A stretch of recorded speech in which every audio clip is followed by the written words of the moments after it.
Hey, JulesBlessedVegan, and as always, welcome to my channel. And for those of you who are new, I know you can benefit. So I just want to check in, you guys. I am on my way to visit my nephew, and I don't know what that looks like. I had a friend who was coming to town, and I was totally willing to drive 150 miles to meet up. But it was kind of apparent that that wasn't going to be able to happen. And then I thought, you know what, if I can go 150 miles for that friend, I can go 700 miles. I know, follow that logic, right? I can go 700 miles for my nephew. And it was really weird because I had set it up. I had all my fruit and vegetables and my water, and I had everything like packed in my humble little car. And I knew that I was going to have to do the 700-mile trek, and that it was a minimum of 11.5 hours if I even went straight through. And then at the last minute, my family called from there saying, we could get you a plane. We can get you a plane. You can just go to LAX. And I was already ready to take my car. And I understood that I was using my car as a chapel on wheels, if you will, where I could just be praying throughout. I could spend some quality time with God and myself and be praying for my nephew and kind of just, take a road trip, right? There's a reason for a road trip. And they were like, no, because you could be here so much sooner. And then I was like, oh my gosh, like that is so dang tempting.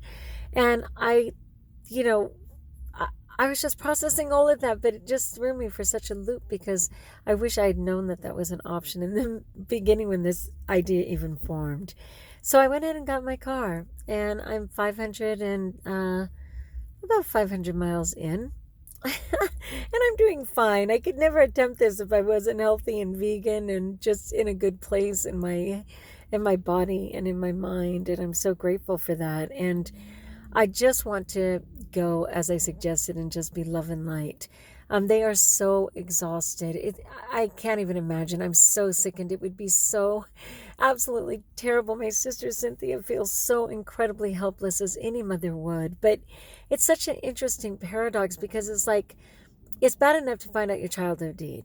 It's horrific to realize they're dead, but at least you bury them and get on with the bereavement and mourning. When the child is dead by all accounts, but alive, um, what?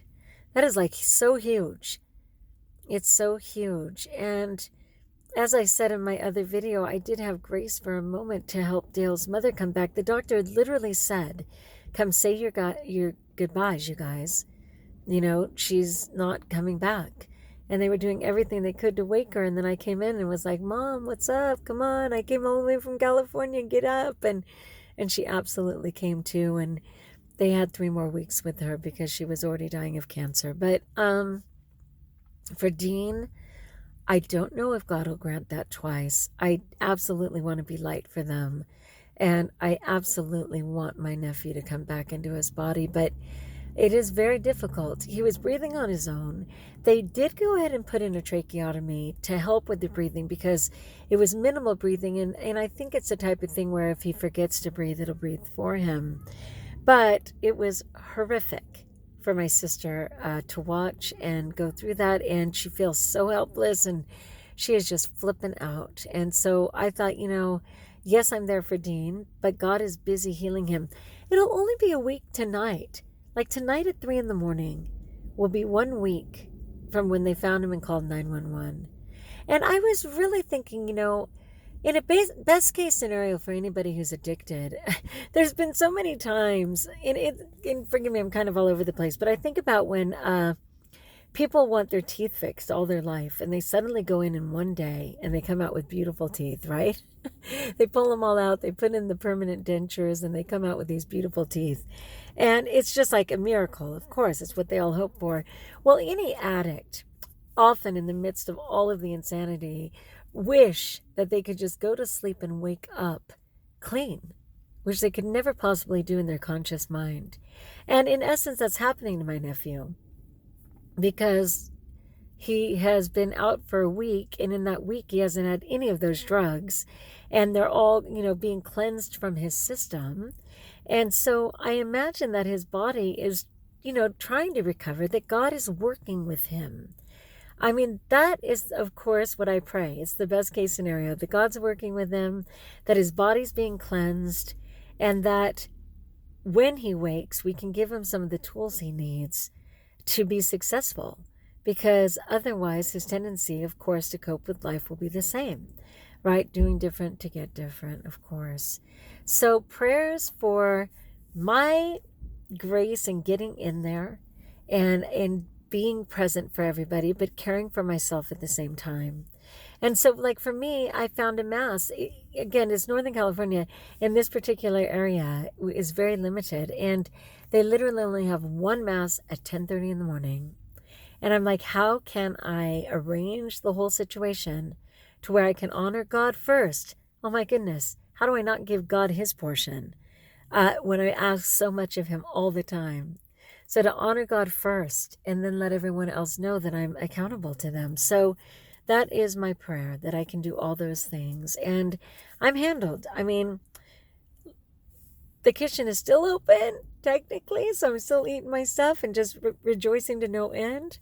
But it will be closed when I arrive. So anybody who wants to offer more food, I will have to have the courage to say, thank you, I'm handled. All right. Thanks, you guys. Thanks for being here. It's been an amazing ride so far. I've been really blessed, but it's just been nice. I love seeing the open. You know, California is the 7th richest nation. It may even be the 6th richest nation in the world, even though, of course, it is not even a country.